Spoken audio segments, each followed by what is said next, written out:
Prince Harry admitted he feared he would lose his wife Meghan Markle after an argument they had.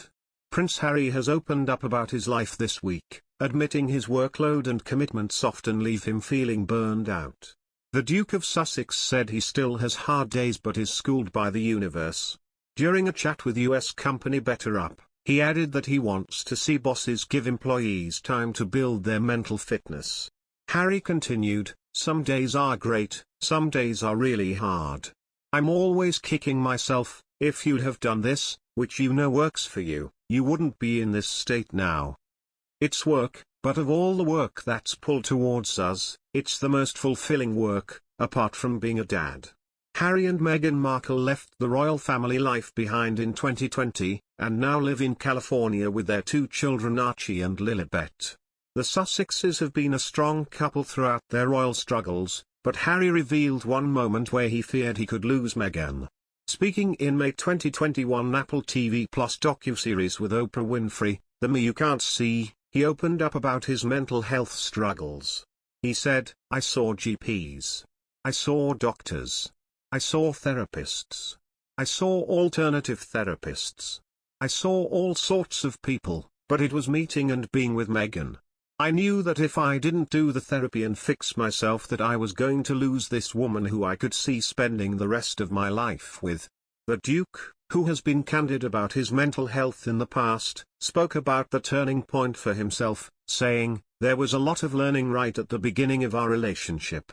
She, Meghan, was shocked to be coming backstage of the institution of the British royal family. When she said, 'I think you need to see someone,' it was in reaction to an argument that we had. And in that argument, not knowing about it, I reverted back to 12-year-old Harry. The moment I started therapy, it was probably within my second session, my therapist turned around to me and said, 'That sounds like you're reverting to 12-year-old Harry.' I felt somewhat ashamed and defensive. Like, 'How dare you? You're calling me a child.' And she goes, 'No, I'm not calling you a child. I'm expressing sympathy and empathy for you for what happened to you when you were a child. You never processed it. You were never allowed to talk about it and all of a sudden now it's coming up in different ways as projection.' That was the start of a learning journey for me. I became aware that I'd been living in a bubble within this family, within this institution, and I was sort of almost trapped in a thought process or a mindset." Meghan has also spoken about her mental health, including in the Sussexes interview with Oprah Winfrey last March. She explained that she got to a stage where she just didn't want to be alive anymore. Oprah said, "You said in a podcast that it became almost unsurvivable, and that struck me because it sounds like you were in some kind of mental trouble. What was actually going on? Almost unsurvivable sounds like there was a breaking point." Meghan replied, "Yeah, there was. I just didn't see a solution.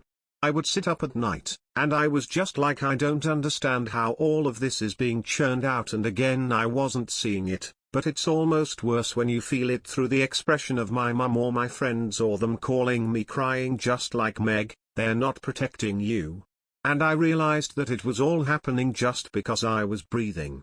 And, I was really ashamed to say it at the time, and ashamed to have to admit it, to Harry especially, because I know how much loss he suffered. But I knew that if I didn't say it that I would do it, and I just didn't. I just didn't want to be alive anymore."